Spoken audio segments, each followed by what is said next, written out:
Hello and welcome to a presentation on the Battle of Cannae and how it has to do with the 36 ancient Chinese strategies. Specifically, invite your enemy onto the roof, then remove the ladder. To review, this stratagem is from Chapter 1, Yang-Yang Polarity, and its original text reads, expose your weak points deliberately to entice your enemy to penetrate into your line, then surround him by cutting off his exit.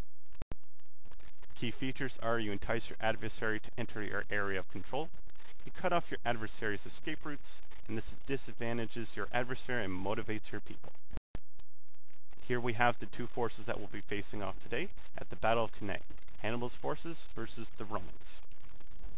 The Roman and allied legions of the councils, resolving to confront Hannibal, marched southward to Apulia.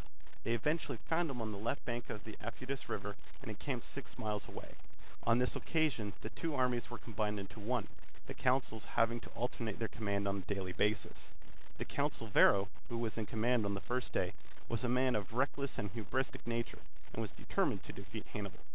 Hannibal capitalized on the eagerness of Varro and drew him into a trap by using an envelopment tactic which eliminated the Roman numerical advantage by shrinking the surface area where combat could occur. And this is how it began, where the Hannibal and Romans met.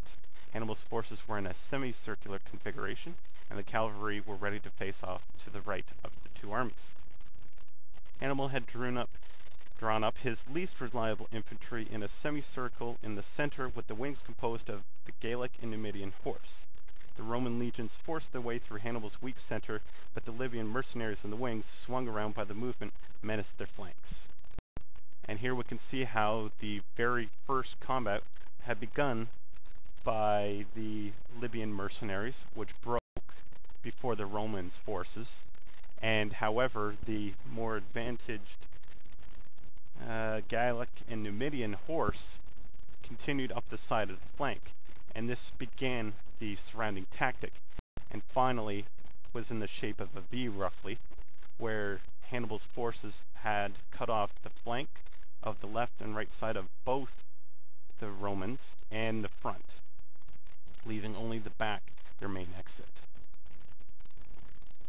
The onslaught of Hannibal's cavalry was irresistible, and Maharbal, Hannibal's chief cavalry commander, who led the mobile Numidian cavalry on the right, shattered the Roman cavalry opposing them.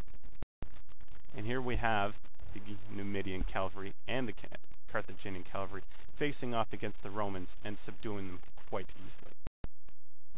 As they retreat, the Numidians continue their attack on the cavalry as the Carthaginians curve around the side, preparing to assault the rear flank of the Roman army.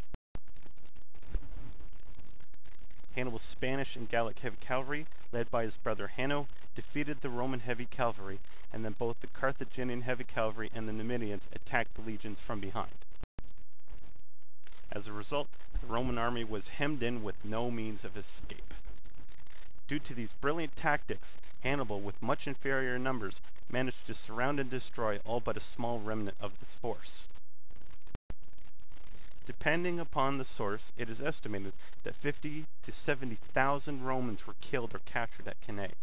Among the dead were the Roman consul Lucius Aemilius Paulus, as well as 2 consuls for the preceding year, 2 quaestors, 29 out of 48 military tribunes, and an additional 80 senators.